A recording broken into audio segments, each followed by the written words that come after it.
Mercoledì 14 aprile, buongiorno Sicilia da Michele Cucuzza e buongiorno da Luca Ciliberti. I nostri argomenti: come difendersi dalle truffe bancarie che purtroppo sono in aumento. Poi sarà nostra ospite l'autrice del romanzo Il profumo del basilico e infine prepareremo già qui la caccia alle uova di Pasqua che si svolgerà come ogni anno alla Villa Bellini sabato mattina. Cominciamo però con le notizie. Evasione da film al carcere Malaspina di Palermo. In 3 segano le sbarre e si calano dal muro di cinta utilizzando le lenzuola, proprio come un vero film. Sono stati poi tutti ripresi. Allarme tuttavia del sindacato di polizia penitenziaria. Siamo pronti a protestare per le condizioni di criticità. Vediamo. Non è una novità, era già successo per esempio al carcere Beccaria di Milano nel 2022 e a Rebibbia nel 2020. Ora tocca al Malaspina di Palermo, il carcere minorile, dove 3 giovani extracomunitari sono evasi come nei film, segando le sbarre della cella e calandosi fuori con un lenzuolo, quello che si vede nell'immagine. Si tratta di un tunisino, di un marocchino che era stato trasferito a Palermo dal carcere minorile di Reggio Calabria, dove in passato avrebbe preso parte a una rivolta, e di un originario della Costa d'Avorio. I 3 erano detenuti per rapina e droga. Immediata è scattata la caccia all'uomo anche con l'aiuto di un elicottero della polizia. E così poche ore dopo il giovane della Costa d'Avorio è stato ritrovato in piazzale Giotto, mentre il 18enne marocchino è stato ricatturato nascosto dentro un cassonetto nella zona di Ballarò. Ancora ricercato il tunisino. L'ivoriano, una volta rientrato in cella, ha appiccato un incendio e per protesta ha iniziato a inveire contro gli agenti della polizia penitenziaria, tirandoli su pellettili e procurandosi con oggetti taglienti ferite nel corpo. Donato Capece, segretario generale del SAP, il sindacato autonomo di polizia penitenziaria, commenta con preoccupazione questo ennesimo episodio critico accaduto in un carcere della Sicilia. Si dice preoccupato ed è pronto a manifestare per chiedere pubblicamente che chi di dovere tenga in considerazione le criticità del personale che lavora nelle carceri siciliane. Certo, rimane incredibile come ancora oggi si possa evadere da un carcere con sistemi raccontati nei film da più di mezzo secolo. Anche il terzo giovane evaso in serata ieri è stato rintracciato e catturato. Luca, come raccontano i quotidiani questa storia? Come con dei titoli da film, ecco, non poteva essere altrimenti. Fuga per la libertà, eccolo qua, questo è il quotidiano della Sicilia. Abbiamo visto fuga dal carcere minorile, 3 evasi come in un film, sbarre segate e lenzuola, ma poi tutti ripresi. C'è ovviamente la foto e il riferimento, ovviamente tutti sono tornati in carcere. Vediamo il giornale Sicilia come racconta questa notizia. Anche qui fuga da film, vedi Michele, insomma non era peregrino il commento. Fuga da film dal carcere Malaspina, in 3 si calano con le lenzuola, tutte riprese. Questa notizia ovviamente viene ripresa anche da qualche quotidiano nazionale, ne abbiamo preso uno su tutti. Questa è la Stampa di Torino, dal carcere minorile di Palermo. Questa è la foto, poi c'è ovviamente un approfondimento di spalla, cioè diventa un approfondimento di spalla a una notizia che riguarda poi le condizioni e le denunce delle carceri italiane. In questo caso un'invalida rinchiusa in carcere, poche strutture ad hoc e con lunghe liste d'attesa, quindi si riapre insomma la questione delle carceri italiane. Grazie Luca, adesso andiamo avanti. Giara è sconvolta per la tragica fine dei coniugi Finocchiaro. Domani ci saranno i funerali, ci sarà il lutto cittadino. Marito e moglie in moto sono morti in un terribile schianto sull'A29. Una persona per bene stimata da tutti. Così viene ricordato Giovanni Finocchiaro, medico ed ex assessore di Giarre, deceduto insieme alla moglie Serafina Cantarella, farmacista al Policlinico di Catania, nell'incidente stradale avvenuto sulla statale A29 all'altezza di Paceco. Il paese è sotto shock. Giovanni era uno stimato professionista, da poco era diventato primario del reparto di ortopedia dell'ospedale di Giarre, per il quale si era battuto per la riapertura. Motociclista di grande esperienza, nel tempo libero coltivava la sua passione per le 2 ruote, viaggiando in Italia e all'estero con la sua Serafina e gli amici di sempre.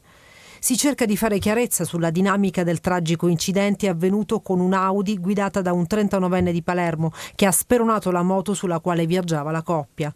La moglie sarebbe morta sul colpo, mentre Finocchiaro sarebbe deceduto pochi minuti dopo l'arrivo dei soccorritori. Intanto a Giarra il sindaco Cantarella ha proclamato il lutto cittadino nel giorno dei funerali, che probabilmente si svolgeranno martedì, in serata l'arrivo delle salme. Far West all'ospedale di Vittoria, una donna rifiuta di aspettare il proprio turno, va in escandescenza all'ospedale e picchia l'infermiera e 2 carabinieri. Scene da Far West all'ospedale di Vittoria, dove una 25enne ha aggredito personale sanitario e forze dell'ordine. Dopo essersi presentata al pronto soccorso lamentando forti dolori ad un braccio, la donna ha dato un'escandescenza rifiutandosi di attendere il proprio turno. Ha insultato e sputato contro il personale, quindi ha danneggiato una postazione informatica e colpito al volto un'infermiera. All'arrivo dei carabinieri ha sferato un pugno contro uno dei militari, procurandogli la frattura del naso ed un trauma facciale guaribile in 20 giorni. La donna è stata poi accompagnata in caserma. Esprimo la ferma condanna per il gravissimo episodio di violenza avvenuto all'ospedale di Vittoria, ha detto il direttore dell'ASP, Pino Greco. Questi atti non sono tollerabili. Le strutture sanitarie devono essere luoghi sicuri e nessuno può rischiare l'incolumità fisica nell'esercizio della propria funzione. E purtroppo questi atti continuano a ripetersi, vero Luca? Ne parleranno anche i quotidiani?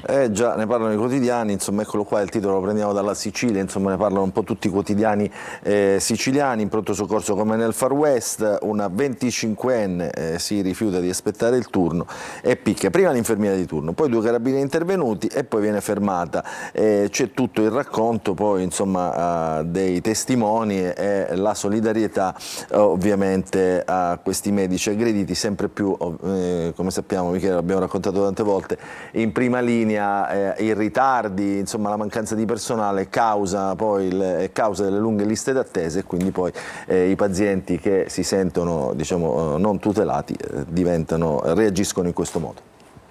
Palermo violenta, fine settimana, l'ennesimo contrassegnato nel capoluogo da una serie di episodi di violenza. Fermato il giovane che ha accoltellato un buttafuori in una discoteca, mentre in gravi condizioni un 17enne colpito alla testa da un coetaneo per un like sui social rivolto a una ragazza. Storie di violenza giovanile, un po' per prepotenza, un po' per gelosia fuori controllo o anche soltanto per noia. Non passa giorno senza che la cronaca di Palermo non restituisca storie di risse, pestaggi, accoltellamenti. L'ultimo in ordine di tempo è l'accoltellamento di un nigeriano di 19 anni che lavorava come buttafuori della discoteca Country. Il giovane è stato colpito con una coltellata all'addome da Angelo Maranzano, un 24enne del popolare quartiere dello Zen. Almeno questa è la ricostruzione dei carabinieri che hanno fermato il giovane dello Zen per tentato omicidio. Il ferimento sarebbe avvenuto al culmine di una rissa scoppiata perché il ferito aveva rifiutato l'ingresso a Maranzano e ai suoi amici, ma la ricostruzione è ancora tutta da verificare. Contrastanti le versioni dei testimoni anche sul dove è iniziata la rissa. È grave in ospedale invece un 17enne di Misilmeri colpito ieri alla testa da un 16enne al culmine di un'altra rissa scoppiata per un like di troppo messo sui social ad una ragazza. Una gelosia folle e assurda alla base di tutto e ora il 16enne rischia l'imputazione per tentato omicidio. La vittima è stata operata alla testa nel reparto di neurochirurgia dell'ospedale civico ed è in prognosi riservata. Sullo sfondo di questa violenza un terzo episodio è avvenuto invece in Piazza Marina nel centro di Palermo, dove alcuni ragazzi ancora non identificati hanno ferito alla testa una donna passante tirandole contro pietre dai ciclomotori in corsa. Un gesto quest'ultimo che sembra immotivato, un bersaglio casuale di un assurdo gioco per ingannare la noia. A te Luca, cosa dicono i quotidiani? Tra i quotidiani, insomma, quello che ovviamente che attenziona di più le questioni diciamo della movida, diciamo della violenza a Palermo è proprio il Giornale Sicilia, che mette in prima pagina proprio questa notizia, la mette nel taglio basso, noi ve la facciamo vedere, eccola qua, accoltellato davanti a una discoteca e c'è un fermato. Si era detto prima insomma, che era stato accoltellato da un gruppo, la dinamica è poco chiara, ovviamente il ferito è fuori pericolo, però si riaccende, come diceva il servizio, il tema della questione sicurezza. Continuiamo con una bella visita al Faro Biscari di Catania. Sono più di 120 scalini, quindi è stata sicuramente una faticaccia, però ne è valsa la pena perché si vede un panorama meraviglioso. Sospeso tra cielo e mare, il faro di Sciara Biscari domina il porto di Catania, con panorami mozzafiato. Da un lato il litorale sabbioso della playa, dall'altro la maestosità dell'Etna. 31 metri d'altezza sul livello del mare, 127 scalini. Inaugurato nel luglio 1951, Faro Biscari rappresenta un punto di riferimento importante per chi solca lo Ionio. è appunto un servizio pubblico reso alla collettività e garantisce la sicurezza della navigazione. Come viene riconosciuto dal mare il faro di Sciara Biscari? Il navigante riconoscerà la luce di Sciara Biscari perché vedrà un lampo ogni 5 secondi. Ed ecco la sorgente luminosa costituita da una lampada da 1000 watt posta all'interno di 4 lenti prismatiche incorporate in un telaio rotante. Da fuori e da sotto il faro è ancor più maestoso e non passa in secondo piano neanche davanti al traffico caotico di via Domenico Tempio. Bello davvero. Luca, a te. Bello davvero. Allora andiamo a vedere, adesso andiamo a leggere i quotidiani regionali. Nella prima parte della nostra rassegna stampa partiamo con la Sicilia, sotto la testata in taglio alto le notizie che riguardano la regione e le notizie insomma diciamo principali della giornata. Eccole qua, la prima notizia è di taglio nazionale, di taglio di politica nazionale, clima da anni di piombo. Questo è il riferimento ovviamente alla scritta contro Giorgia Meloni avvenuta negli ultimi cortei pro-Palestina, allarme del centrodestra, insomma lanciano l'allarme. Poi c'è un approfondimento del quotidiano sul piano dei rifiuti del governo Schifani, altro siluro, un ricorso straordinario al presidente Mattarella. Adesso questo lo andiamo a vedere in pagina perché un po' sibillina questo titolo. In realtà si tratta di un ricorso, l'ennesimo, presentato dagli ambientalisti che sono contro i termovalorizzatori. E poi un seguito di un approfondimento che aveva pubblicato proprio il giornale nei giorni scorsi. Il rapporto tra un assessore, l'assessore all'ambiente Giuseppe Savarino e il comitato tecnico scientifico che avrebbero assunto un funzionario, un consulente che era già stata cacciata da un altro ente pubblico, era l'ARPA, e quindi c'è la lite sui compensi finora percepiti. Classica storia di politica siciliana. Poi al centropagina, attentato alla verità, la fotonotizia, i buchi neri sulle stragi da cercare in Sicilia, e qui si parla delle stragi di Firenze e Caltanissetta. Stiamo sempre collocandola nel tempo, stiamo parlando delle stragi degli anni 90 che hanno coinvolto poi anche i giudici Falcone e Borsellino. Le archiviazioni di Firenze e Caltanissetta destano l'allarme ai familiari delle vittime. È un buon approfondimento insomma anche oggi del giornale. Poi le notizie di politica nazionale e internazionale, dazi, mercati col fiato sospeso e le bombe sui civili in Ucraina. Queste le vedremo e le approfondiremo più avanti anche nella lettura dei quotidiani nazionali. A centropagina di spalla troviamo le due notizie di cui abbiamo parlato: l'ospedale di Vittoria come un Far West, in pronto soccorso picchia un infermiere e 2 carabinieri, arrestata 25enne, e poi il carcere Malaspina, l'evasione da film. Dicevo, entriamo dentro il quotidiano perché andiamo a vedere questa storia del ricorso che rallenta sempre di più insomma il piano dei rifiuti e dei termovalorizzatori che hanno vita lunghissima, ipotizzati, pensate all'inizio degli anni 2000 col governo Cuffaro. Allora, rifiuti, un altro siluro sul piano Schifani, ricorso straordinario a Mattarella. L'iniziativa è quella degli ambientalisti, dei movimenti, dei sindacati e di 40 sigle di Rete Sicilia Pulita. Le ragioni del fronte del no: l'atto del commissario con i termovalorizzatori è incostituzionale perché la competenza è regionale, e poi oltre all'istanza al Quirinale gli avvocati preparano la battaglia alla Corte di Giustizia Europea, le altre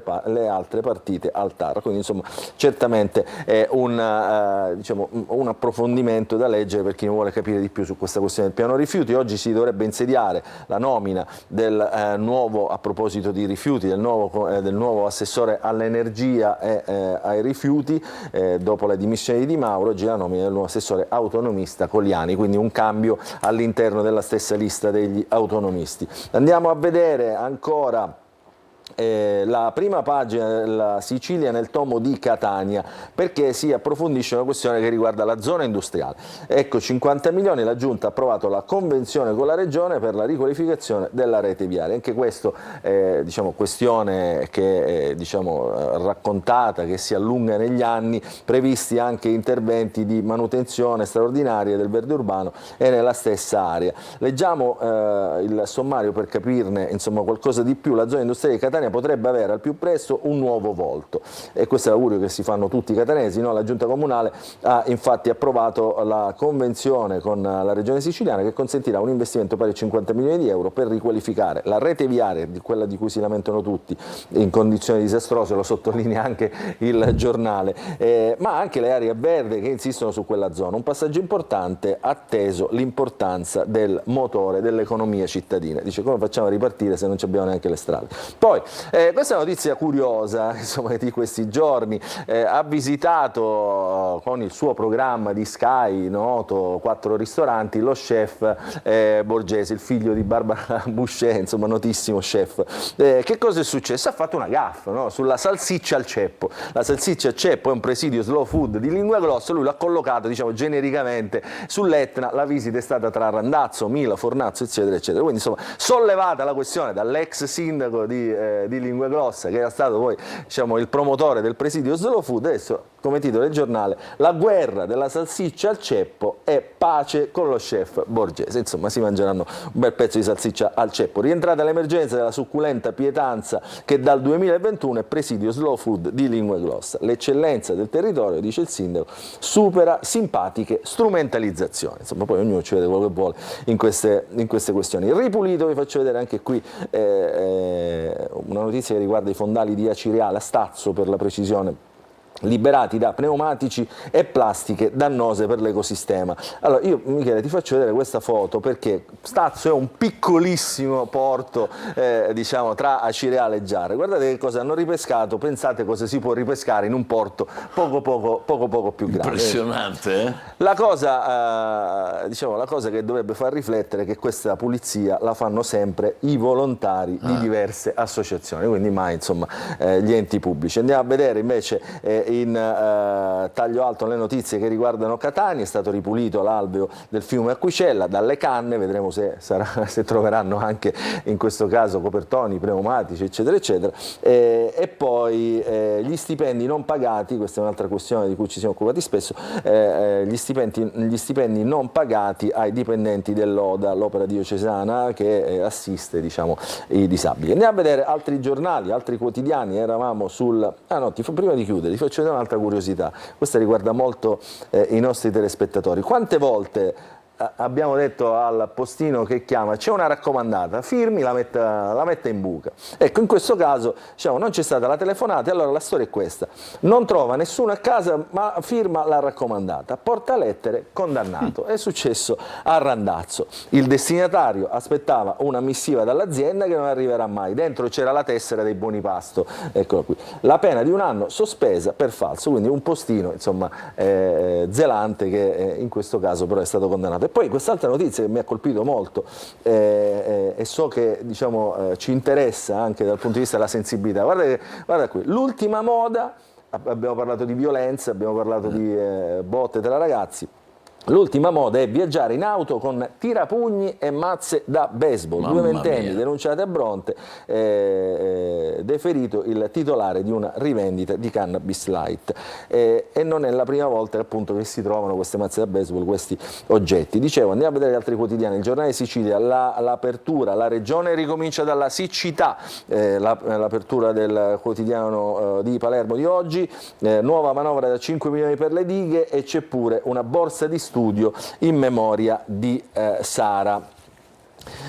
Andiamo a vedere le altre notizie. A centropagina nel Giornale di Sicilia del lunedì c'è sempre lo sport, seppur il Palermo ha giocato venerdì, e quindi, diciamo, mettono la partita del Palermo, diciamo, il goleador poi Ampalo, però, insomma, poi ci sono altre notizie di sport. Per il Palermo playoff da difendere, la Serie A poi con tutto il racconto di quello che è successo ieri pari tra Lazio e Roma nel derby, l'evasione al carcere, lo abbiamo visto, l'accoltellato davanti alla discoteca, e poi le questioni nazionali che riguardano i dazi di Trump. Velocemente andiamo anche sul Gazzetta del Sud, il terzo quotidiano siciliano. Oggi non esce la Repubblica come ogni lunedì.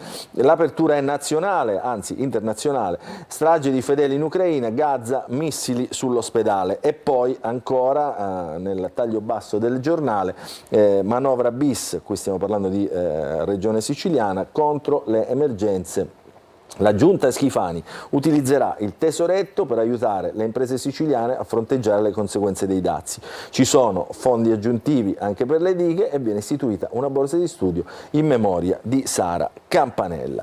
Dentro la Gazzetta del Sud vi faccio vedere una questione, appunto la questione che riguarda la manovra bis, perché c'è, come dicevamo, una borsa di studio intitolata Sara Campanella, vittima di femminicidio a Messina. Qui è stata messa la foto in pagina, una borsa di studio insomma, che in qualche modo cercherà di aiutare anche le donne e le ragazze. E poi lo stato di agitazione, questo non è da sottovalutare, di Carronte il Tourist, la CISAL appunto lo proclama per i traghetti che riguardano i collegamenti con le isole minori. Poi in chiusura vi faccio vedere anche una notizia che riguarda Piero Grasso. È morta Maria Fedele, la moglie di Piero Grasso, prima docente e poi al Ministero, si è battuta per la cultura della legalità. Mettiamo la foto di Maria Fedele e con questa notizia ti restituisco la linea per questa prima parte della rassegna stampa. Grazie Luca, adesso facciamo una breve pausa e poi dopo la rassegna stampa nazionale. State con noi, buongiorno Sicilia.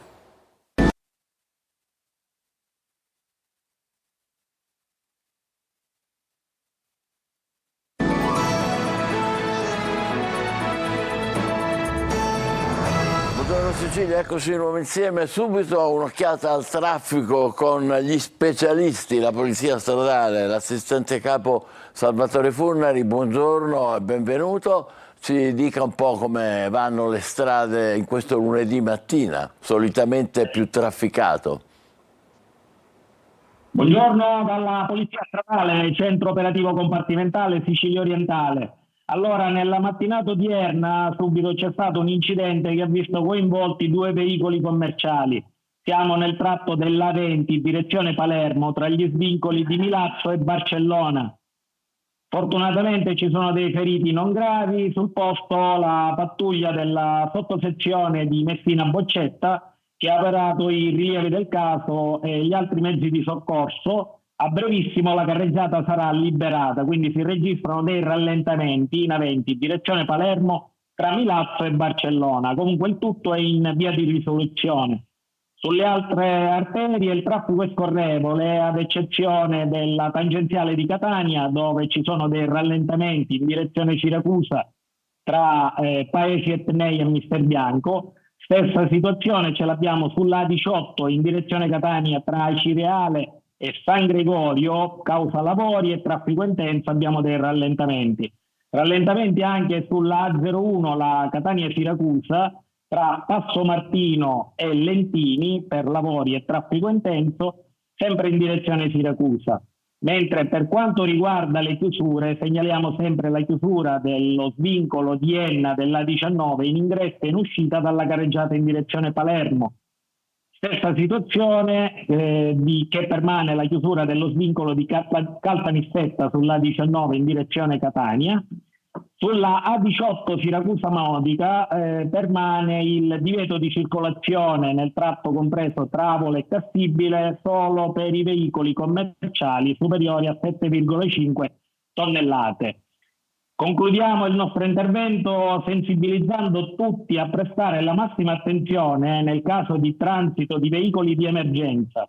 Nello specifico, appena si è udito il segnale acustico di allarme, si ha l'obbligo di lasciare libero il passo e, se necessario, di fermarsi. Si ribadisce che tale obbligo vige anche per le persone appiedate, quindi ai pedoni è consigliato di guadagnare e permanere sui marciapiedi per favorire il transito dei veicoli in emergenza in sicurezza. Vi ringraziamo per la vostra attenzione, vi salutiamo e buon inizio settimana a tutti. Grazie anche a lei, grazie anche per le preziose informazioni che ci ha dato in diretta l'assistente capo Salvatore Furnari. Adesso andiamo a vedere un po' se ci sono immagini da Catania, ditemi dalla regia, se no diamo subito la linea a Luca Ciliberti. Ecco qua, questa è la circonvallazione, la vedo. Vabbè, insomma, è il traffico. Vincenzo Giuffrida, scusate. Traffico sostenuto come al solito di lunedì, però anche, diciamo, scorrevole, salvo quando ci sono i semafori pedonali e naturalmente si formano dei assembramenti. Vabbè, questo è via Vincenzo Giuffrida. Abbiamo altre immagini? No. E allora diamo la linea a Luca. Luca Ciliberti, rassegna stampa nazionale. Buongiorno Sicilia. Grazie Michele. Allora, oggi insomma il racconto è tutto diciamo, su due questioni che riguardano diciamo, fatti di politica internazionale che poi hanno ovviamente dei riscontri in Italia. La prima ovviamente è il conflitto tra Ucraina e Russia con il bombardamento che c'è stato durante la Domenica delle Palme, che ha fatto gridare ovviamente allo scandalo tutto il mondo. Diciamo, doveva esserci una tregua tra questi due paesi, non c'è stata. E poi la questione dei dazi. Allora andiamo a vedere come i quotidiani raccontano queste notizie. Questo è il Corriere della Sera, nella prima pagina, vedete qua, il titolo principale è Ucraina, bombe sui fedeli. Raid russo a Sumi, almeno 35 morti e oltre 100 feriti. Zelensky non usa mezze parole e dice un atto da bastardi. La strage è stata effettuata durante la messa della Domenica delle Palme. Vedete anche il Corriere sottolinea sdegno del mondo, superato ogni limite, lo dicono anche gli Stati Uniti e l'Unione Europea. Questo è il racconto. E poi i dazi, il commercio e tutto quello che riguarda queste misure dell'amministrazione americana. Presto dazi anche sui chip, la Cina chiede il dialogo, doppia missione italiana. Dai dazi di Trump stiamo incassando molti soldi e annuncia nella guerra con la Cina che fra un mese o due entreranno in vigore le tariffe sui semiconduttori. Intanto Giorgetti, che dopo Meloni volerà negli Stati Uniti per incontrare il segretario del Tesoro Bessent, ribadisce che quello dell'Italia è uno sforzo politico e strategico fondamentale per l'Europa. Cioè, questo è il racconto diciamo, che si fa diciamo, tra le mura italiane, no? Cioè, la questione Meloni vicina, più vicina di tutti gli altri leader politici a Donald Trump, è un bene per l'Europa. Cioè, questo è diciamo, giusto per capire poi i titoli anche degli altri quotidiani, soprattutto quelli politici. E questo è il Corriere della Sera. Andiamo a vedere la Repubblica, eccolo qua, la prima pagina, foto diciamo importante con Mosca, è il titolo, che fa strage di civili. Nella Domenica delle Palme, missili russi sulla città ucraina di Sumi, 34 morti e 117 feriti. È tutto il racconto. I dazi, Trump, nessuno si salverà dai nostri dazi. Il presidente degli Stati Uniti sottolinea ancora una volta la bontà in qualche modo delle sue misure, nessun paese si salverà dai dazi americani, invita a produrre negli Stati Uniti per non essere ostaggio della Cina. E sulle tariffe sui microchip dice stiamo valutando i semiconduttori e l'intera catena di approvvigionamento dell'elettronica. E questo è il racconto della prima pagina di Repubblica. Vediamo la Stampa e poi gli approfondimenti. Eccolo qua, Crosetto, più fondi alla difesa, cambia apertura originale rispetto agli altri due principali quotidiani italiani. C'è un'intervista al ministro della difesa, all'esercito mancano scorte e investimenti, la spesa è al 2%, la spesa al 2% è un punto di partenza, quindi diciamo il ministro Giorgetti e il ministro Crosetto è diciamo, favorevole agli armamenti. E poi diciamo, a centropagina come sempre ci sono le notizie, le storie che racconta la Stampa, in questo caso Stefano Accorsi che racconta, noto attore Stefano Accorsi, che racconta il rapporto con i figli da papà, quindi noi padri assillanti, insomma è un po' diciamo, la fotografia dei padri, dei papà diciamo, del 2025. Tanti gli approfondimenti ovviamente in pagina su queste due questioni che abbiamo dibattuto, allora andiamole a vedere. Partiamo dal Corriere della Sera sulle notizie diciamo, che riguardano Corriere della Sera e Repubblica, perché c'è questa foto diciamo, che racconta meglio di qualunque altra cosa, di qualunque altra parola, le immagini e il racconto dell'orrore della Domenica delle Palme. Questa bambina, guardate, che è fotografata in braccio alla madre, e la madre racconta, erano sul bus che stavano andando alla Domenica delle Palme, siamo salve per miracolo, mia figlia ferita urlava di paura. E questa è la foto che ha fatto un po' il giro del mondo. Che cosa è successo? La strage di civili ucraini, 2 Iskander russi colpiscono la città del nord del paese, uccisi anche 2 bambini, solo un bastardo, dice, può agire così, dice Zelensky. Il mondo risponda con fermezza, quindi continua a chiedere la risposta, il presidente dell'Ucraina, la risposta del mondo occidentale contro Putin piuttosto che la storia del dialogo. Dove ci troviamo? Ecco, questo per capire anche, insomma, in che parte geograficamente è collocato questo attacco. Siamo sempre al confine con la Russia, no? Eccolo qua, nella regione, diciamo, tra la regione del Kursk e la parte nord-occidentale del paese. Insomma, sono territori che interessano ovviamente alla Russia, ed è questa la zona, vedete, come dire, riportata e anche con la lente di ingrandimento evidenziata proprio dal quotidiano. E questo è quello che riguarda, insomma, il racconto dei bombardamenti. Poi la questione dei dazi. Allora, la Casa Bianca precisa, esenzioni temporanee, si è detto, no, esenzioni per ora di 90 giorni contro i dazi. Trump ci tiene a precisare, dice attenzione, le esenzioni sono temporanee, i dazi colpiranno i semiconduttori. I semiconduttori ovviamente sono quelli che produciamo anche noi qui in Sicilia con la ST, che riguardano tutto il mondo dell'elettronica, quindi ovazione per il Presidente a Miami per assistere al convegno, e poi non ci faremo tenere in ostaggio, in particolare da Pechino. Però l'approfondimento, diciamo, e la curiosità dei giornali di oggi, ma anche diciamo dei cittadini, è: ma che cosa importano gli Stati Uniti? Perché ce l'hanno proprio con la Cina? Che cosa importano dalla Cina gli Stati Uniti? Ecco qua che cosa importano: i prodotti americani che comprano di più dalla Cina.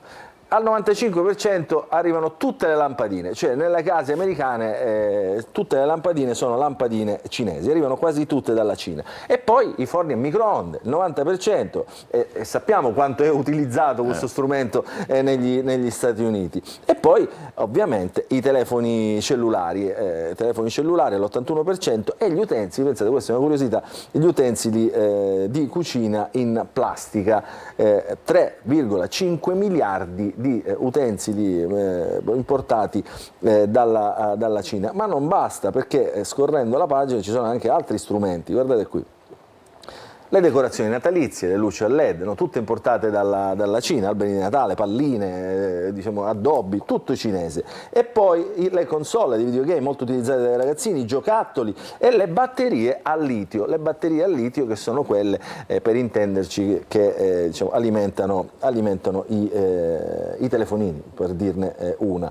Ritorniamo sulla pagina precedente, perché diciamo, i commentatori dicono che la globalizzazione ha portato vantaggi per tutti, dalle tariffe invece un danno sistemico. La globalizzazione è quella che sta combattendo in questo momento Trump. E poi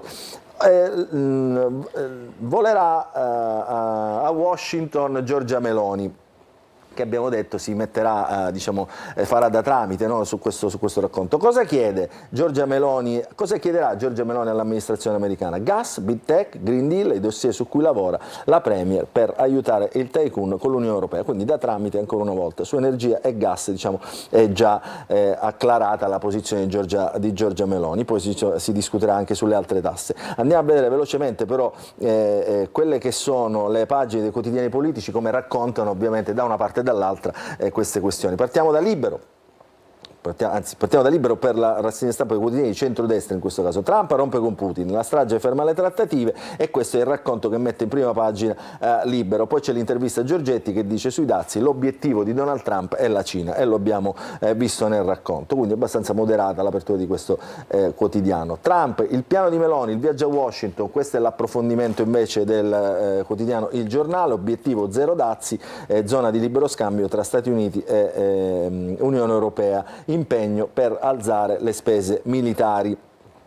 Ancora andiamo a vedere un altro quotidiano di centrodestra, La Verità, che è un po' più, come dire, d'impatto, no? Mentre i dazi sconvolgono il mondo, l'Unione Europea ci indebita per comprare i missili, quindi approfondimento anche sui temi delle spese militari. La Commissione Europea accelera sul riarmo, in arrivo entro maggio le obbligazioni comuni per sostenere le spese belliche, ma è evidente, dopo una settimana di mercati in subbuglio per le tariffe, che prolungare la guerra a Putin è puro autolesionismo. E poi il Papa, eccolo qua, non l'abbiamo visto nelle prime prime pagine, ma il Papa ieri è tornato vestito da Papa, dice il quotidiano Libero, quindi insomma per la messa della Domenica delle Palme. Vi faccio vedere, prima di chiudere, per la par condicio, diciamo, qualche quotidiano di centrosinistra. Vediamo il Fatto Quotidiano, vicino al Movimento 5 Stelle, Meloni offre a Trump 8 miliardi di armi, in Italia i controllori della NATO, e poi ancora vi faccio vedere il Domani, eccolo qua. Ucraina, Putin fa strage di civili, ma l'apertura è sulla questione che ha sollevato proprio il Domani, il lato oscuro del processo Becciu, le chat del Vaticano, gli acquisti di immobili, eccetera, che sono diventati un caso lo scorso anno. Quindi questa è l'apertura, le carte depositate all'ONU da Mincione, cioè anticipa le mosse dei promotori del Papa. Grazie Luca, adesso diamo un'occhiata al tempo e subito dopo parleremo di truffe bancarie. State con noi, buongiorno. Ben ritrovati da Sofia Inglese di Trebi Meteo. Ci attende lunedì con tempo instabile su gran parte del nostro territorio, con piogge sparse. Coinvolgeranno in particolar modo regioni settentrionali e versante tirrenico. Ma vediamo ora nel dettaglio la Sicilia. Il tempo sarà variabile nella giornata di lunedì con alternanza tra sole e nubi, ma con il basso rischio di precipitazioni. Venti che soffieranno tesi dai quadranti meridionali, con mari localmente anche molto agitati e temperature in ripresa, con punte massime che oscilleranno tra i 20 e i 30 gradi. Nel corso della giornata di martedì poco cambierà, splenderà infatti ancora il sole, con qualche nuvola di tanto in tanto, ma con il basso rischio di precipitazioni significative. Al più solo qualche occasionale piovasco sulle coste settentrionali, venti ancora sostenuti, con mari localmente anche molto mossi e temperature che non subiranno particolari variazioni. Per maggiori dettagli ed approfondimenti restate aggiornati sull'app di Trebi Meteo.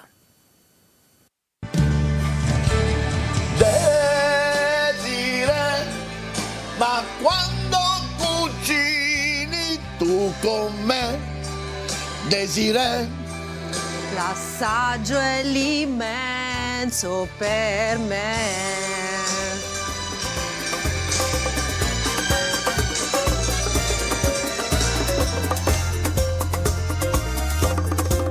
Tutti i giorni su Antenna Sicilia. Beh, col sorriso sulle labbra, questo delizioso promo, diamo il benvenuto al direttore della Banca d'Italia di Catania, Gennaro Gigante. Vogliamo parlare di truffe bancarie che purtroppo sono in crescita e che sono anche in trasformazione, quindi ci sono una serie di cose nuove naturalmente legate allo sviluppo del digitale. Allora, io le chiederei, direttore, prima di fare un bilancio, di fare una specie di vocabolario, perché ormai si usano sempre i termini inglesi, ma non è che sempre uno ci capisca. Per esempio, card skimming, che vuol dire? No, io con tutta sincerità parlerei, toglierei completamente i termini inglesi, perché per quanto riguarda le truffe bancarie bisogna utilizzare il sistema della semplicità e della chiarezza. Le truffe bancarie, o meglio le truffe che poi coinvolgono delle perdite economiche da parte dei correntisti, sono più o meno individuabili in tre categorie. La prima categoria è quella più semplice, che è quella in cui qualcuno cerca con vari sistemi, per lo più con mail o con SMS, di rubare le credenziali informatiche, praticamente l'identità digitale. Attraverso il furto dell'identità digitale ci sono poi due possibilità: o intervenire sui conti correnti, come se fossi il proprietario di quel conto corrente. Uno lo può fare poi una volta che ha... Sì, una volta che ha l'identità digitale, sì. Ovvero, siccome per quanto riguarda i conti correnti ci sono tutta una serie di cautele, autenticazione forte, dati biometrici, eccetera, con l'identità digitale si mettono in campo altre truffe, per esempio sui siti di e-commerce, e purtroppo queste truffe comportano per l'interessato non una perdita economica diretta, ma indiretta, perché poi se c'è un truffato, se la persona truffata diventa a sua volta un ipotetico truffatore digitale, quindi procedimento penale, avvocati, eccetera. Quindi e quasi sempre è il sistema di phishing o smashing, eccetera, cioè SMS e mail che cercano di recuperare questi Questi dati. sono phishing e smashing, cioè smashing. smashing. Un po' di parole sta dicendo però pure lei. Mi piace essere quello dobbiamo decifrare, è molto chiaro. semplice e chiaro.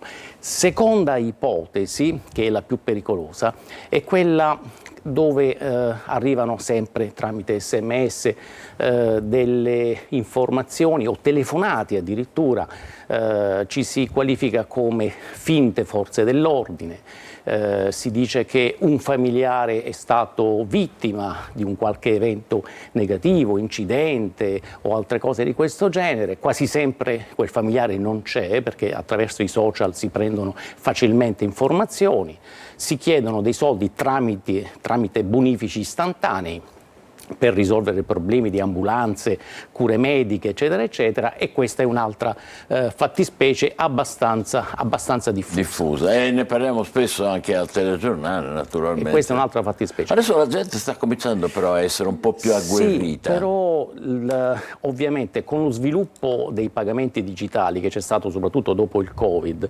e necessità in quanto i sistemi bancari non ci si sviluppano nel senso della digitalizzazione dei servizi bancari, non si va più nello sportello bancario, anche perché sono sempre di meno gli sportelli bancari sul territorio. Quindi noi abbiamo dei rapporti con la banca attraverso questi sistemi informatici. Bisogna stare attenti, così come non si lascia il portafoglio aperto anche a livello informatico bisogna mantenere la massima attenzione. Altra ipotesi che praticamente noi abbiamo è i computer. Tutte le volte che noi entriamo nell'home banking ci sono oramai dei malware, dei virus che vengono veicolati inconsapevolmente e che automaticamente rubano dati informatici importanti dal punto di vista bancario, per esempio riescono a spostare l'invio di un bonifico. Ora, tutto questo sistema, che tipo di attenzione noi dobbiamo cercare di dare? Semplicissimo. Ogni volta che riceviamo una telefonata, ovvero che abbiamo un SMS, una mail dove ci si invita a prendere contatti con un numero telefonico, noi lasciamo stare quel numero telefonico. Cioè non gli diamo retta? No, è una truffa al 100%. Ecco. Se arriva, le banche non utilizzano questi sistemi per contattare i propri clienti, quindi è una truffa. È una truffa. Viceversa, vogliamo andare a fondo, la cosa ci impensierisce? Perfetto, non rispondiamo a quel numero, telefoniamo al numero direttamente della banca. Giusto. Tutto qui, è semplice. Per verificare, dice, ma siete voi che avete chiamato? Perfetto. Evitare di cadere in questa trappola mentale, psicologica, dove a quel numero indicato su un SMS, tra l'altro sono brevissimi, con l'intelligenza artificiale ricostruiscono delle pagine, sembra quasi che ci arrivi dalla nostra banca, addirittura sugli SMS risulta che è il sistema che ci invia i veri SMS, cioè il Nexi, eccetera, o altri sistemi del genere, quindi il sistema si camuffa.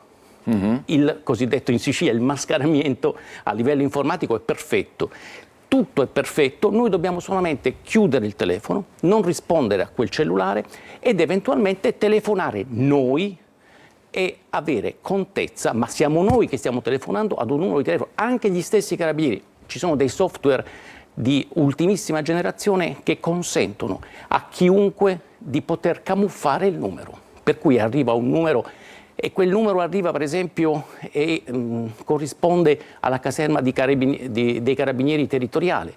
Ecco, non dobbiamo fidarci delle telefonate in entrata, in arrivo, dei numeri a cui siamo stati in un certo senso indirizzati, ma noi chiudere tutto e telefonare noi, essere noi i gestori della telefonata. Certo. Questo è un consiglio semplice, però fondamentale ed efficacissimo.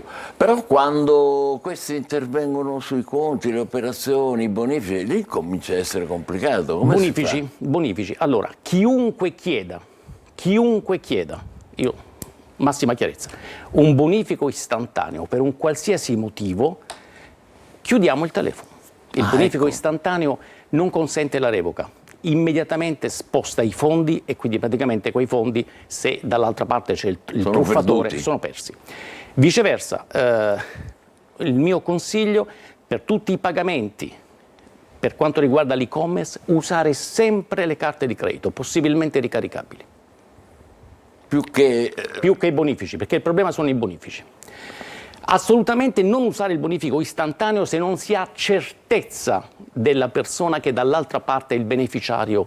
Perché è irrevocabile. È irrevocabile. E tra l'altro lei sostiene che una persona così qualificata è più importante la carta che non, meglio la carta che non il bonifico? Con la carta c'è la possibilità della contestazione e quindi dell'annullamento della transazione. Bonifico no invece? Perché... Bonifico istantaneo? No. Bonifico ordinario abbiamo dei margini, certo. Però il bonifico è il vero, tra virgolette, è la transazione più pericolosa. Più pericolosa. In Sicilia come andiamo, direttore? In Sicilia, come tutto il resto d'Italia, sono in aumento. Ma perché sono in aumento? Perché sono in aumento le transazioni che avvengono dal punto di vista che in un certo senso sempre di meno utilizziamo il contante, certo. Sempre di più utilizziamo i sistemi informatici.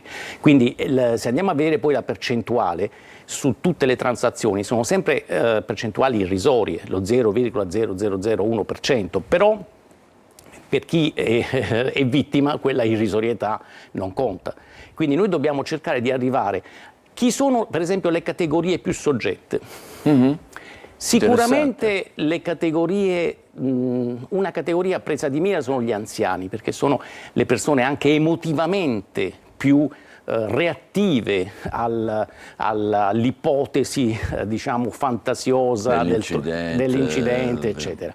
Però molte truffe, soprattutto per quanto riguarda l'identità digitale, riguardano anche i giovani, per cui spesse volte uno pensa sì vabbè ma io ho pochi spiccioli sulla mia carta ricaricabile, se anche mi rubano l'identità digitale cosa succede? No, attenzione, l'identità digitale serve a commettere reati.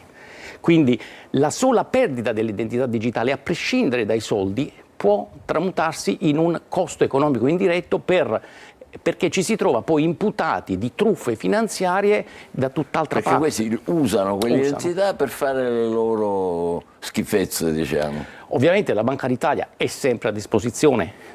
Noi facciamo tantissime iniziative di diffusione di queste, soprattutto nelle scuole, in tutte le occasioni, ma anche facciamo tante iniziative verso gli adulti, solo che la platea delle persone è vastissima ed ecco perché io sono qui, proprio per consentire di arrivare a quanta più gente possibile, cominciare un po' una vaccinazione, tra virgolette, che ci rende più forti nei confronti di questi, tra virgolette, virus che cercano in tutti i modi. Per esempio, ultima cosa importantissima, Prego. Chi utilizza i sistemi informatici, cioè l'home banking, chi utilizza il computer per l'effettuazione di transazioni nel campo dei sistemi economici, dei sistemi di pagamento, non può non avere un antivirus, perché questa è l'altra frontiera delle truffe, cioè veicolare dei malware, dei virus informatici, e una volta che si installano su questi computer, questi virus riescono a creare dei grossi problemi. Un buon antivirus indispensabile per chi utilizza il computer per fare transazioni. Ultima cosa e chiudo. Attenzione, non sempre il singolo, la famiglia, il pensionato, il giovane, ma anche le imprese. Noi abbiamo visto che anche le imprese che prima vengono, ecco qui la truffa è un po' più professionalizzante, cioè vengono studiate le imprese, si individuano per esempio i loro fornitori più importanti e poi arriva una mail con tutti diciamo, i santi crismi dell'ufficialità, le carte intestate eccetera, si sposta un bonifico, dice guarda quell'importo che noi aspettiamo non lo mandare al solito bonifico, cambia, ti diamo il nuovo bonifico. In questa fattispecie per le imprese una sola raccomandazione: qualora vengono spostati i cosiddetti sistemi di pagamento, cioè l'indirizzamento di quel bonifico, prendere una bella PEC, mandare all'impresa la richiesta di conferma. Basta quella PEC, prima naturalmente, ma non accettare mai una modifica di un IBAN senza aver preso conferma in via autonoma di quella modifica. Questo è l'altro aspetto altrettanto importante e semplice, perché ho dato consigli semplicissimi da adottare. La ringraziamo molto, è il direttore della Banca d'Italia di Catania, Gennaro Gigante, consigli e avvisi molto importanti per tutti noi.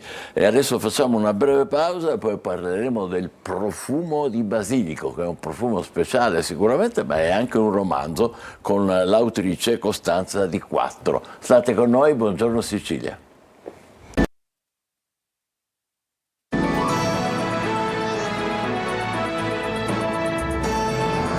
Buongiorno Sicilia, ben trovati. Siamo in collegamento con una scrittrice nata e cresciuta in Sicilia, Costanza Di Quattro. Buongiorno, benvenuta. Lei è autrice di un romanzo appena uscito, si intitola Il profumo del basilico, Gallucci editore. Costanza, perché il profumo del basilico? Perché questo titolo così allettante, peraltro, per noi che siamo siciliani sappiamo di che parliamo?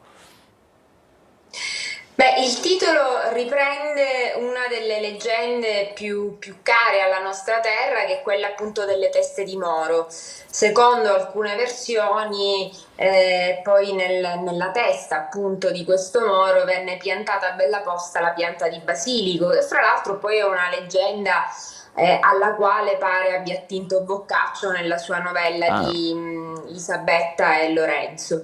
Per cui volevo riprendere un po' il tema di questa pianta, che fra l'altro, insomma, oltre ad essere una pianta officinale, è anche una pianta che ha una storia e una letteratura molto importante, che affonda veramente le sue radici nella notte dei tempi, e volevo ricollegare sostanzialmente due storie che sono distanti 1000 anni l'una dall'altra. Ecco, parliamo dei personaggi, ci sono varie coppie. Cominciamo da Otto e Sebastian, non so come pronunciarlo, che partono dal Trentino. Sì, ho in qualche modo raccontato la Sicilia attraverso gli occhi non soltanto dei siciliani, ma attraverso gli occhi di due ragazzi che arrivano dal nord, che sono trentini, che hanno le montagne negli occhi e nel cuore, e facendo questa prima vacanza in Sicilia, è la vacanza un po' dell'anno della maturità, si innamorano di questa terra, si innamorano di questi colori, si innamorano di questa realtà incredibilmente diversa rispetto alla loro. Anche perché io sono una grande sostenitrice di un'Italia regionalistica, quindi effettivamente ogni regione è un mondo a sé e le differenze stanno e contribuiscono alla forza di questa terra, quindi è molto bello che noi siamo una terra unita, ma siamo anche molto diversi gli uni dagli altri.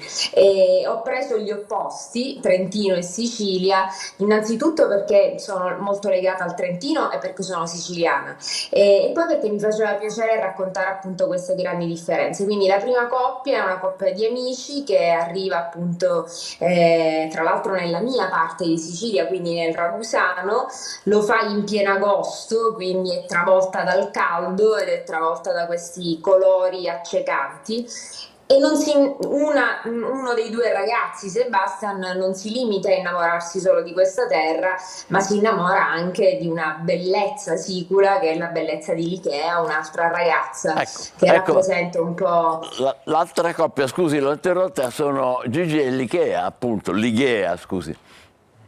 Sì, Gigi e Lighea sono altre due ragazze che contribuiscono a creare invece tutto questo fascino della Sicilia, quindi sono due donne molto forti, prototipo secondo me delle donne siciliane, con un carattere molto definito e poco inclini a qualsiasi forma di compromesso.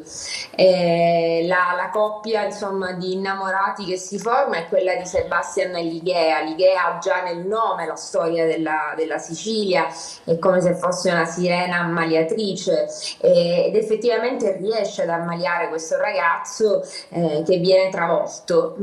Poi ho un po' raccontato, è un libro anche e soprattutto destinato ai ragazzi. Io volevo raccontare una fase della vita che credo tutti noi abbiamo vissuto, che è il primo viaggio, la prima vacanza da soli, che è una vacanza molto importante perché è una vacanza di formazione, è una vacanza di indipendenza, e volevo raccontare anche il primo amore della vita, perché sembra una banalità, ma è veramente una di quelle emozioni che ti porti addosso sulla pelle e che non ti abbandonerà mai.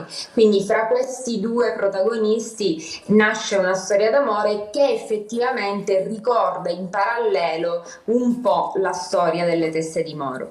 Oh, poi c'è una terza coppia, Elisabetta e Hassan. Beh, questa è la coppia, diciamo, del romanzo storico, perché questo romanzo si sviluppa su due binari che corrono paralleli. Uno è ambientato nell'anno 1000 con la storia di Elisabetta e Hassan, e un altro invece è ambientato nei nostri giorni. La storia dell'anno 1000 l'ho scritta attingendo fra l'altro a fonti storiche e raccontando la Sicilia dell'anno 1000, che è la Sicilia dominata dagli arabi. E mi ha fatto molto piacere poter scrivere un romanzo che è destinato ai ragazzi e raccontare come nell'anno 1000 si vivesse in grande serenità tra popoli diversi, tra religioni diverse, l'integralismo non esisteva quasi, c'era veramente una grande apertura all'integrazione e quindi mi ha fatto piacere poter raccontare un pezzo di Sicilia di cui dobbiamo essere tutti orgogliosi, e sebbene poi l'evoluzione, diciamo, della leggenda delle Teste di Moro magari non ci deve far essere così orgogliosi, però la storia tra Elisabetta e Hassan è una grande storia d'amore, ed è una storia d'amore tra culture diverse. Lui viene dal Cairo, lei è palermitana, si uniscono queste due culture completamente diverse. Lui si stranisce della libertà di queste donne, lei si incanta del fascino di questo musulmano, e tra queste due, diciamo, realtà nasce un grande amore che poi sfocia in una gelosia patologica, e anche questo ritengo sia un tema molto importante e forse fondamentale di cui trattare con i ragazzi di oggi, perché la misura della gelosia credo si stia perdendo in maniera veramente pericolosa.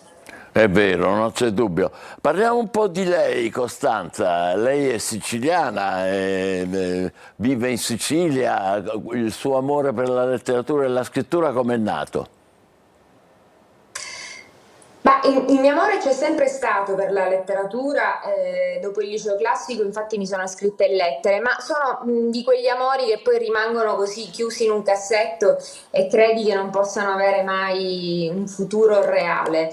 È nato tutto un po' per caso con un libro che mi ha permesso di entrare, diciamo, nella squadra di Elisabetta Sgarbi, ed è stata La mia casa di Montalbano, raccontando appunto quella casa, la casa del commissario Montalbano, che in verità è la casa della mia famiglia, quindi è la casa dove io ho trascorso tutte le estati della mia vita. Ho giocato un po' su questo titolo e ho raccontato uno spaccato degli anni 90, quando ero bambina, e soprattutto ho raccontato l'avvento di Montalbano, che è stato un avvento incredibile, straordinario, una storia mediatica unica nel suo genere, che però ha portato all'interno della mia famiglia, se da un lato una grande fortuna, dall'altro anche uno scombussolamento legato proprio al fatto che quella casa era diventata invivibile. Quindi scrivendo questo romanzo, questo pamphlet, sono riuscita, diciamo, ad arrivare appunto a Elisabetta Sgarbi, a Baldini e Cassoldi, e da lì è cominciata la strada del romanzo, prevalentemente storico, perché tutti i romanzi che ho pubblicato con loro sono romanzi storici. Perfetto, e questo è il più recente, si intitola Il profumo del basilico, Gallucci editore, l'autrice è con noi, Costanza Di Quattro. Grazie e in bocca al lupo anche per questa sua nuova creazione. Adesso una breve pausa. Grazie. Grazie a lei, tra poco cominceremo la caccia alle uova di Pasqua nella Villa Bellini di Catania. State con noi, buongiorno Sicilia.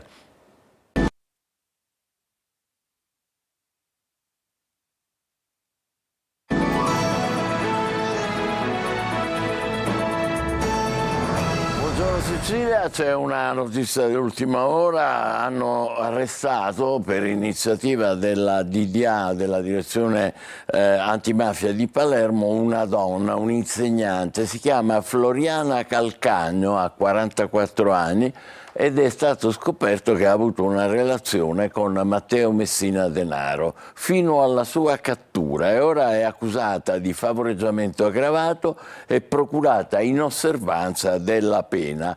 E la DDA fa sapere che ci sono decine di fotografie che sono state prese dai sistemi di videosorveglianza che la ritraggono in compagnia di Messina Denaro e che riprendono il capomafia che circola tranquillamente in auto e in quell'occasione alcune volte indossa un cappello a tesa larga e un foulard rosso, ma comunque circolava liberamente, un po' perché nessuno conosceva la sua identità, un po' perché forse qualcuno non lo cercava con l'insistenza con cui è stato poi arrestato e catturato. Dunque arrestata una donna che ha avuto una relazione con Messina Denaro, anche lei non è l'unica, come sappiamo bene, Floriana Calcagno, 40 anni.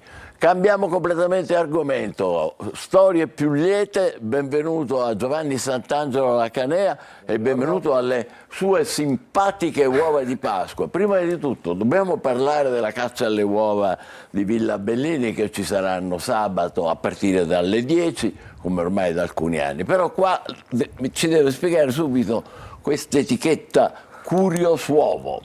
Che cos'è?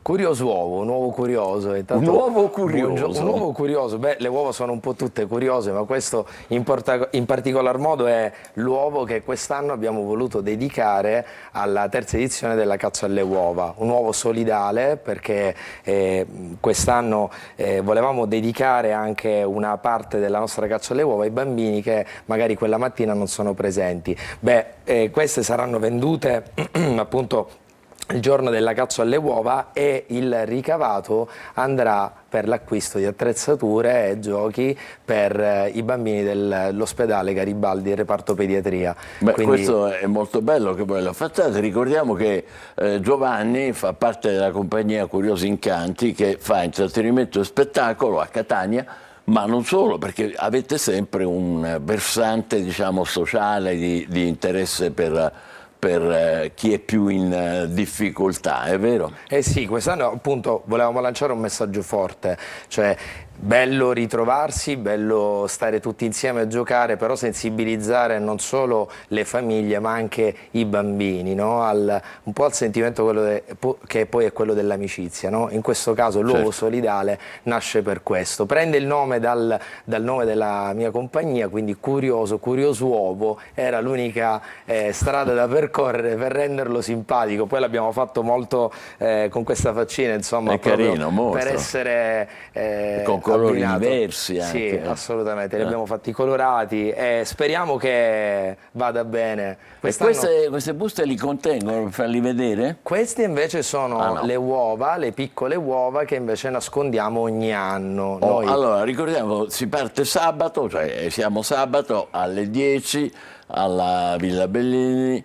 Ci sono delle regole da seguire? Quest'anno sì, abbiamo dovuto imporre delle regole perché, allora, succede questo, no? Ogni anno noi nascondiamo, arriviamo alle prime luci dell'alba, nascondiamo queste uova. Quest'anno abbiamo triplicato il tutto perché ne stiamo nascondendo ben 10.000. 10.000? No, niente, sono davvero tante, quindi noi arriviamo prestissimo quando tutti dormono, nascondiamo queste uova e poi una volta che i bambini arrivano le cercano. Ora, cosa succede? Che ovviamente le età sono differenti, no? Ogni anno, quindi i bambini più grandi sono più veloci. Certo. Quest'anno abbiamo dovuto limitare, abbiamo chiesto a tutti i bambini di cercarne con un massimo di 10 uova, perché l'anno scorso c'erano buste immense e bambini magari che ne trovano poche, però anche lì ti dirò, l'anno scorso c'erano bimbi che non ne trovavano, allora io ho per qualche minuto sensibilizzato i bambini che ne avevano trovate di più a fare amicizia con altri bambini e a donare le uova che in quel caso erano appunto state trovate in maggioranza da bimbi che invece non ne avevano trovate. Cioè, che bisogna fare? Prenotarsi, pagare? Che si fa? Assolutamente nulla, bisogna soltanto venire quella mattina, essere puntuali, perché poi noi alle 10 daremo lo start, quindi ci ritroveremo appunto nella zona principale della Villa Bellini, che è dove c'è la mitica fontana del nostro giardino storico, e poi da lì daremo lo start e si aprirà, ed è un evento totalmente gratuito che io organizzo ormai da 3 anni, sì, con le mie forze, anzi dico la verità, quest'anno a parte avere appunto i patrocini abbiamo avuto anche un piccolo contributo anche da alcuni sponsor che hanno aiutato un po' alla causa e che hanno creduto in questo progetto. È giustissimo, perché appunto ha un risvolto sociale, in particolare tra l'altro con Futuro 21. Cos'è Futuro 21 e cosa fate con loro? Futuro 21 è un'associazione che si occupa dell'inserimento nel mondo del lavoro dei ragazzi con la sindrome di Down. Quindi io ho conosciuto le famiglie, quindi i genitori di questi ragazzi che hanno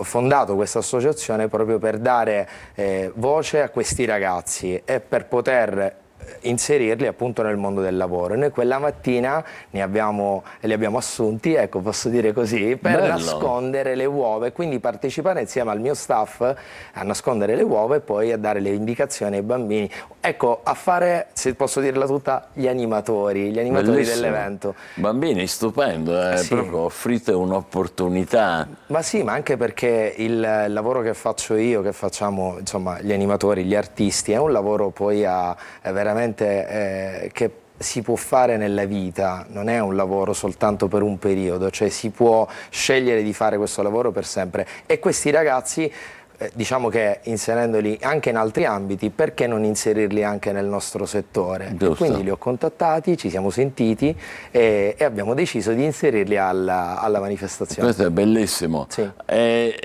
Torniamo a Curios'Uovo, riuscite a essere importanti per il reparto di pediatria dell'ospedale Garibaldi, anche lì, questo è un altro versante di impegno sociale vostro, bello. Questa è una cosa bella, perché io anni fa mi sono ritrovato a girare, a fare insomma un po' di animazione a questi bambini e sai, non è soltanto i bambini, ma ci sono anche le famiglie dietro, perché i bambini magari si distraggono, i genitori invece a volte si ritrovano ad affrontare delle situazioni spiacevoli, e quindi loro saranno loro stessi a dire appunto qual è diciamo, di cosa hanno bisogno, e noi compreremo queste attrezzature o giochi, indipendentemente, poi saranno loro a dirlo, e noi porteremo il ricavato, quindi il ricavato, quello che compreremo, lo porteremo direttamente, personalmente all'ospedale.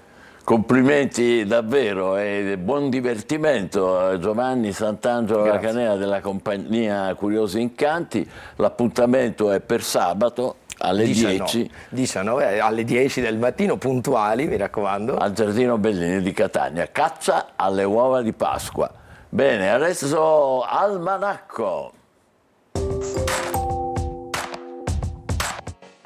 Si celebra oggi, 14 aprile, la giornata mondiale della malattia di Chagas, una volta considerata fra le malattie tropicali dimenticate. Originaria dei paesi dell'America Latina, oggi considerata una malattia globale che viene provocata da un parassita che può danneggiare seriamente il cuore, l'apparato digerente e intestinale ed il sistema nervoso centrale. Quando avviene l'eclisse di sole e cos'è?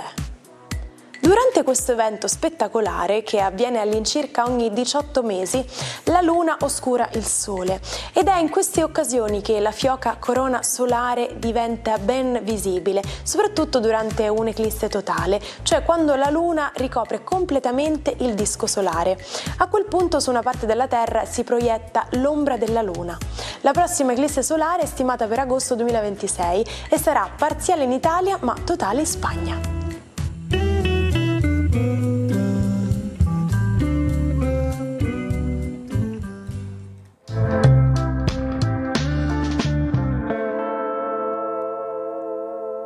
A Buongiorno Sicilia non ci sono eclissi, ci sono stelle con tutta la loro luminosità, con il nostro Marco Amato. Ciao, benvenuto. Buongiorno Michele, buongiorno Sicilia. Stelle, lune, non ci facciamo mancare nulla. Esatto. Allora, buon inizio settimana. Vi racconto oggi di due segni zodiacali, di due personaggi del mondo della musica a cui è dedicata la mia tazzina, che sono Cesare Cremonini ed Elisa. Cosa hanno fatto? Nonostante tutto è il titolo del nuovo singolo che hanno lanciato e prodotto insieme. Cosa accade nel mondo dei segni di fuoco? Ariete, Cesare e Sagittario e Elisa.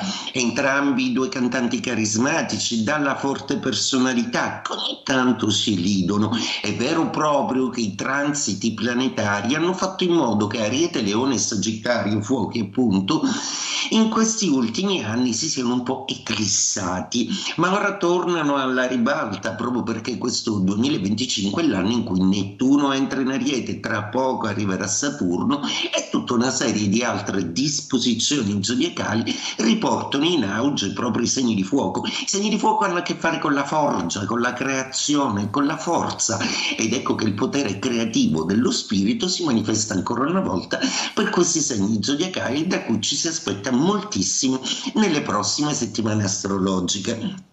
Ma cosa accade oggi? La Luna è in un affascinantissimo Scorpione, quindi cosa ci vuole suggerire? Cosa vuole svelare la Luna con i suoi misteri? Per Ariete sicuramente svela un'attrazione molto particolare, non troppo malcelata peraltro, opposta invece a Toro, per cui il Toro oggi potrebbe avere un po' di calo d'umore, soprattutto quando la Luna si opporrà ad Urano e vi renderà in serata un pochino nervosi. Gemelli invece sfruttano questa luna con un intuito straordinario e forse divengono ad una intuizione importante che gioverà molto all'ambito lavorativo. Cancro, luna acquatica come voi, con una bella luna di trigono, ha dismesso di essere piena in bilancia, urtandovi un po', mentre adesso invece è una luna amica che vi consente di nuovo di fare magia e di stringervi ai vostri affetti, su cui dovete recuperare un pochino di terreno. Leone, luna di quadratura per voi oggi, per cui una luna che rimane un po' bloccata in tutta una serie di faccende che hanno a che fare con la casa, quindi un po' meno mobile oggi Leoni. Vergine, assolutamente comunicativa questa luna che vi porta a esternare e a dire anche quelle cose che avete sottaciuto per tanto tempo, quindi una Vergine che riesce a liberarsi, a comunicare e a dire pure quello che non gli sta bene. Bilancia, è una luna che parla di economia, in quanto è nel vostro secondo campo, è davanti a voi, per cui una luna che vi darà una lucidità oggi abbastanza concreta e oggettiva. Scorpione, il più affascinante dello zodiaco oggi, con questa luna che parla di affetto e di tanto divertimento. Ricordo che lo Scorpione è anche il segno dell'ironia. Sagittario, una giornata oggi con una luna particolarmente emotiva, una luna che fa sentire l'ultima fluttuazione emotiva del mese per voi Sagittario, dopodiché tutto andrà liscio, quindi oggi soprassedete. Capricorno, una luna abbastanza importante oggi perché vi fa contare sugli amici, benissimo, stringetevi alla vostra squadra. Acquario, luna di quadratura per voi, sicuramente un po' di confusione, ma troverete lungo la giornata tutte le soluzioni possibili per scoprire i vostri misteri e per ovviare a qualche piccolo contrattempo. Pesci, luna di trigono per voi, una bella luna acquatica che parla d'amore ma anche di ambizione lavorativa, oggi trasferta a fini lavorativi per i pesci. E detto questo, auguro a tutti una splendida giornata e un buon inizio settimana. Buongiorno Michele, buongiorno Sicilia. Buongiorno Marco e buon caffè. E allora è il momento di dare un'occhiatina ancora ai quotidiani con il nostro Luca Cilibetti.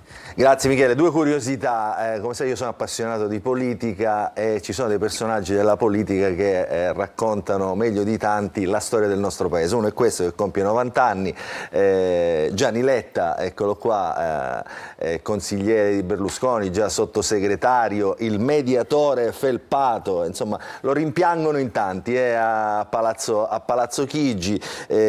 Dicevano di lui, e lo riporta anche un occhiello nel nel pezzo, lo scrisse Giuliano Ferrara, sa sempre cosa non fare, virtù oggi importantissima, quindi tanti auguri a Gianni Letta, che poi fu anche è giornalista, no? Fu direttore del Tempo, insomma, fu anche attore, lo riporta anche qui in questa... pure attore? Fu pure attore in un film con Alberto Sordi e Monica Vitti, un altro film, uno straordinario PS della commedia italiana, Io so che tu sai che io so, insomma, è una cosa strana. E poi si è parlato molto, no? Abbiamo sentito in questi giorni dei calciatori che scommettono, che giocavano a poker, addirittura c'era una foto nel ritiro della nazionale.